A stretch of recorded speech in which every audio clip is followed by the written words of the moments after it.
When you hear the name Genghis Khan, you probably picture a bloodthirsty warlord, a conqueror who crushed empires and built the largest land empire in human history. But was it so? Here's what history books often forget to mention. His secret weapon wasn't just his army. It was his daughters, brilliant, strategic, and powerful women who ruled kingdoms, controlled trade routes, and secured the future of the Mongol Empire. This is the untold story of how Genghis Khan's daughters helped build a legacy that outlived the man himself. Genghis Khan wasn't just a brutal warrior. He was a master strategist. And part of that strategy involved something no other warlord dared to do at the time. He gave real power to his daughters, but he didn't just hand them titles. He married them off to foreign kings, rulers of newly conquered lands. And then, those husbands conveniently went off to war and never returned. Coincidence? Unlikely. It was calculated. Once the husbands were gone, his daughters stepped in as rulers. They weren't just queens. They were the de facto governors of some of the most strategic parts of the empire. Let's take a look at some of these incredible women. Alakai Beki, one of his most trusted daughters, ruled over parts of northern China. She was in charge of the Ongud tribe and helped keep peace on the Mongol-Chinese frontier.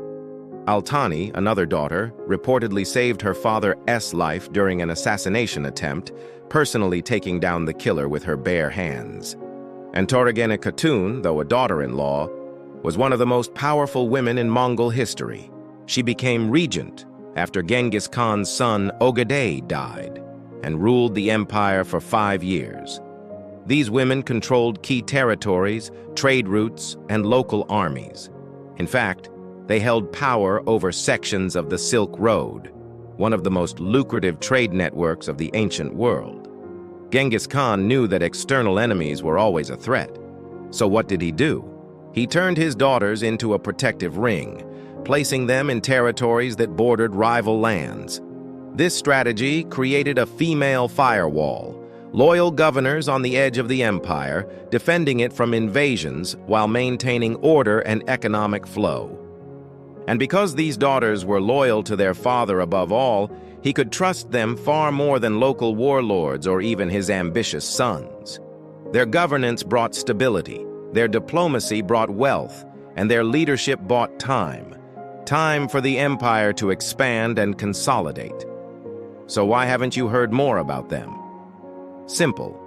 History was rewritten by the men who came after. Once Genghis Khan died, his sons and grandsons took over, and they didn't want to share power. The achievements of his daughters were downplayed, erased, or completely forgotten in official chronicles. Their reigns were replaced by patriarchal lines of succession, and over time, the narrative became Genghis Khan, the conqueror, and his sons. But modern historians, especially women scholars, are uncovering the truth buried under centuries of male-dominated records. The story of Genghis Khan is more than just war and conquest.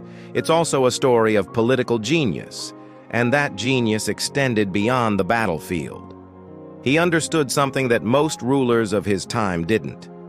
Power isn't just about force. It's about loyalty, legacy, and leverage. And in a world ruled by men, he built an empire with the help of his daughters. Women who defied tradition, commanded kingdoms, and helped carve out the largest empire the world has ever seen. So next time you think of Genghis Khan, don't just picture the warrior on horseback. Picture the daughters, the silent architects of his empire.